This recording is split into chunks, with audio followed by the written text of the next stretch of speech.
نه صفر صفره.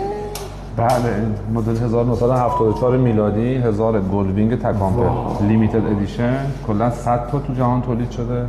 یک دونش هم تو ایران خدمت شماست. یا علی. بعد هندل هم هست. یعنی هندل هم داره. هم هندل هم استار. یعنی 52 سالش است این. 52 1974 52 سالشه بله. یا علی. حیفه اینا روشنش می‌کردی خودت صداشو بشنوی. هنوز صداشو نشنیدم، دلمون نمیاد بنزین بریزیم. هنوز هندلش هم نزدیم. نه استار. اصلا استارت نخورده. بیا اینجا رو ببین. ببین اینو 50 سال پیش تونستن 100 تا دونه از این درست کنن. اینو باز نکردیم. خودشون رو نکردن. نه چی البته مدل مشابه داره تولید تیراژ بالا، ولی این چون رینگاش طلاییه، پرداخت طلاییه، این خاصه. از این بابت 100 تا تولید شده. اینا رنگ‌های دیگه با هم تکامپر 3 آمپر تولید شده. اونم ولی شاه بود اسمی. چه خاص شده. حالا دیگه شاهشون نگو ولی خب نه باکش هندلش هم اینجاست. باک اینجاست. باکش اون زیره. اونم هندل.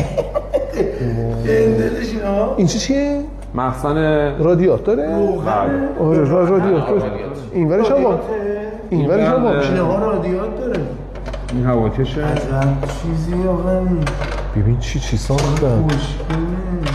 این سیستم برق، فیوز، رله ها همه اینجاست. شارژر. انجینه بیا نشون بده. انجین هم 4 سیلندر. این هندل کجا؟ به کجا وصل میشه این هندل؟ کجا وصل میشه؟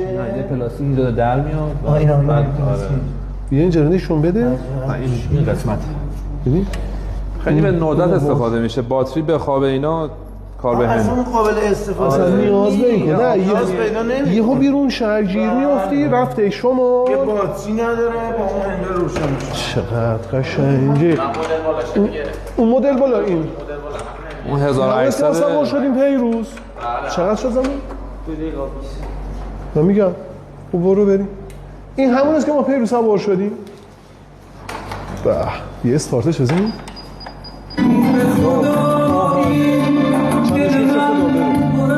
بلندش کن 3 دانی میره کمش کن. اینو روشنش کن صداشو بشنو. باتری داره؟ بیا جی پی اس ها اینو آره. این نسخه فوله از این فولتر نویگیشن داره که دکمه‌هاش اینجاست. این نداره نویگیشن.